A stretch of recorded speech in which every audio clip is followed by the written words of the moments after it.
नमस्कार दोस्तों, मेरा नाम है सचिन चौधरी और मैं स्वागत करता हूं यूपीएससी टॉक्स के इस ऑनलाइन पाठशाला में। दोस्तों, आज अपन बात करेंगे जो 1853 का जो चार्टर एक्ट है, उसमें क्या-क्या जो है रूल्स एंड रेगुलेशंस हैं। आज की क्लास दोस्तों शुरू करने से पहले अपन बात करेंगे लास्ट क्लास के बारे में कि अपन ने लास्ट क्लास में क्या पढ़ा था। लास्ट क्लास के दोस्तों अपन बात करें, लास्ट क्लास में दोस्तों अपन ने बात की थी 1833 के चार्टर एक्ट पर। इस पे अपन ने पढ़ा था कि जो ब्रिटिश भारत था वो विभिन्न जो है प्रांतों में बटा हुआ था। प्रत्येक प्रांत का एक गवर्नर हुआ करता था। लेकिन 1833 के बाद में बंगाल का जो गवर्नर जनरल था, बंगाल का जो गवर्नर जनरल था, उसको भारत का जो है गवर्नर जनरल बना दिया गया। गवर्नर जनरल बना। दोस्तों, इस 1833 के एक्ट से पहले भारत में जो है कोई भी एक सेंटर पावर नहीं थी और 1833 के बाद में जो एक केंद्रीकृत शासन व्यवस्था, केंद्रीकृत शासन व्यवस्था जो इंडियन पॉलिटी में आज अपन को देखने को मिलती है, जो सेंट्रल पॉलिटिकल सिस्टम है जो आज अपन को देखने को मिलता है, उसकी शुरुआत जो दोस्तों वो यहाँ से हो चुकी थी।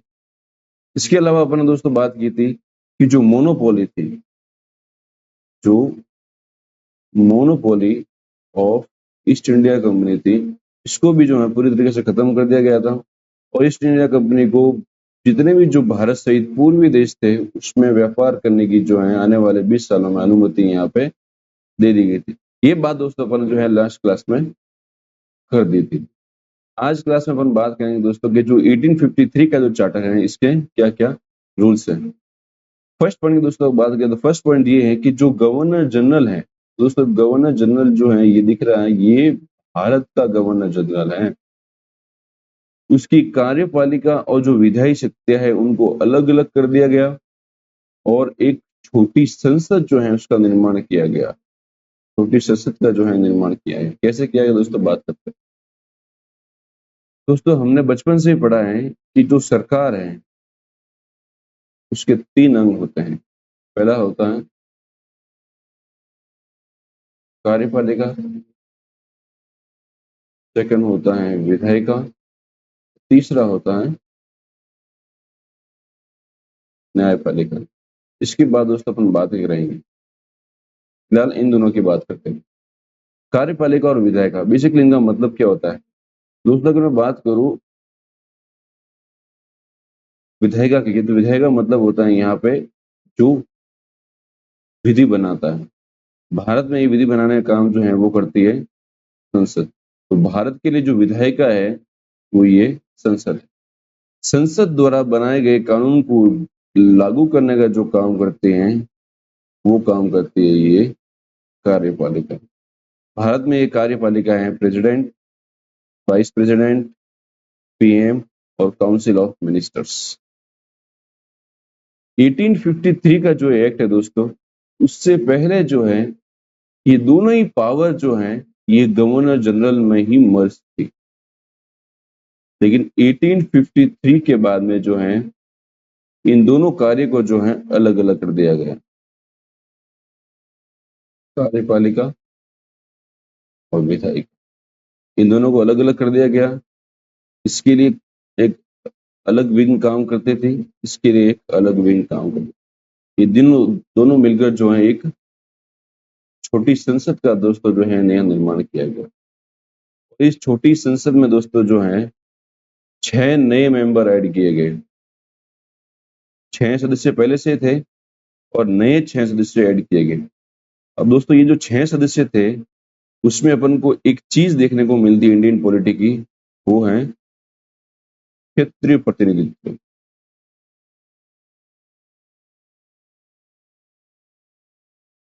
क्यों?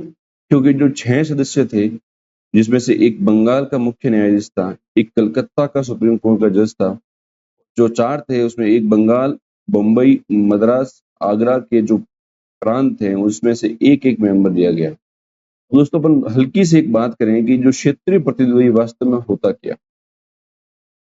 तो दोस्तों अपन बात करें कि जैसे ये एक भारत का मैप है।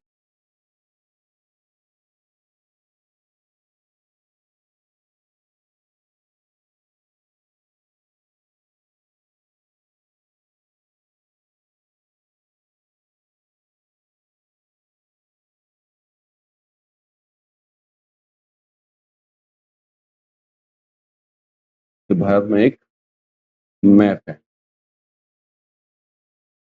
अभी भारत में दोस्तों इलेक्शन हो रहे, लोकसभा चुनाव 2024। पूरे भारत को जो है लोकसभा क्षेत्रों में बांटा गया है। प्रत्येक लोकसभा क्षेत्र से जो प्रतिनिधि चुन के आएगा उसको अपन कहते हैं सांसद। ये सांसद जो है उस लोकसभा क्षेत्र का क्षेत्रीय प्रतिनिधि होता है, यानी वो अपने क्षेत्र की बात जो है कहाँ पे रखेगा, संसद। तो ये जो आज अपन को पैटर्न देखने को मिलता है दोस्तों, इसकी शुरुआत जो है वो 1853 में हुई। कैसे हुई? क्योंकि ये जो नए 6 मेंबर ऐड किए गए थे ये भारत के यानी ब्रिटिश भारत के अलग अलग हिस्सों से लिए गए थे। दोस्तों ये क्षेत्रीय प्रतिनिधि की जो भावना थी, की शुरुआत दोस्तों यहाँ से हो चुकी थी और एक छोटी संसद का निर्माण जो है दोस्तों यहाँ पे हो चुका था। अब बात करें दोस्तों अपन कि ये है लॉर्ड मैकाले।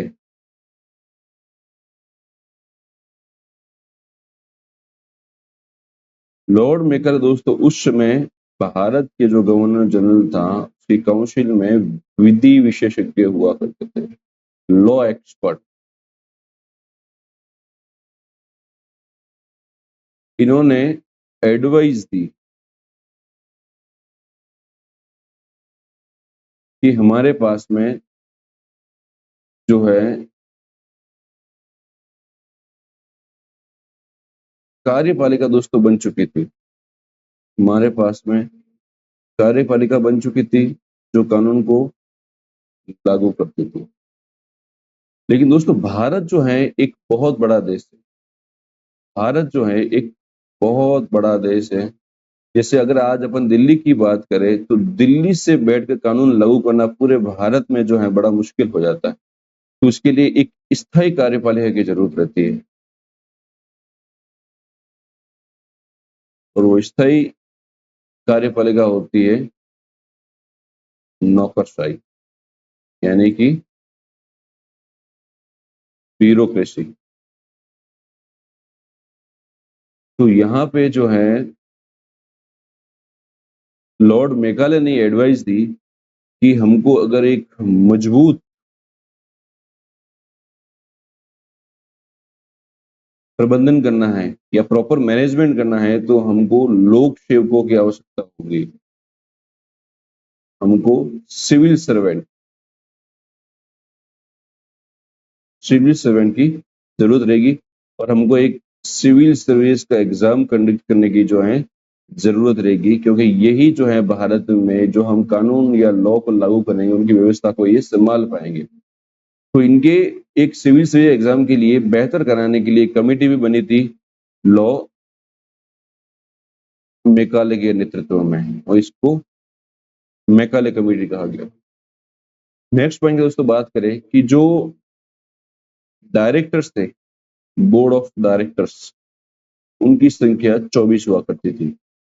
इन 24 सदस्यों को घटाकर दोस्तों 18 कर दिया गया और 18 में से भी जो 6 मेंबर थे वो ब्रिटिश क्राउन द्वारा नॉमिनेट हो रहे थे। आप देख रहे हैं दोस्तों कि जो ब्रिटिश पार्लियामेंट है, जो ब्रिटिश गवर्नमेंट है, वो कैसे ईस्ट इंडिया कंपनी में हस्तक्षेप करने की कोशिश कर रही है और कैसे जो है ईस्ट इंडिया कंपनी को डोमिनेट करने की कोशिश कर रही है। दोस्तों ये था 1853 एक्ट। इसके मुख्य मुख्य बिंदु जो है अपन ने पढ़ लिए। पहला मुख्य बिंदु दोस्तों ये था कि हमारी जो संसद है उसका जो है बीच रोक दिया गया था और इसके अलावा जो है भारत में सिविल सर्विस के जो एग्जाम थे वो भी जो है दोस्तों इस एक्ट के बाद में शुरू हो चुके थे और जो क्षेत्रीय प्रतिनिधित्व आज अपन को देखने को मिलता है उसकी शुरुआत भी दोस्तों जो है इसी 1853 के जो एक्ट है इसी के द्वारा हुई है। नेक्स्ट क्लास में दोस्तों बात करेंगे 1858 का जो एक्ट है उसके बारे में। तब तक के लिए थैंक यू सो मच।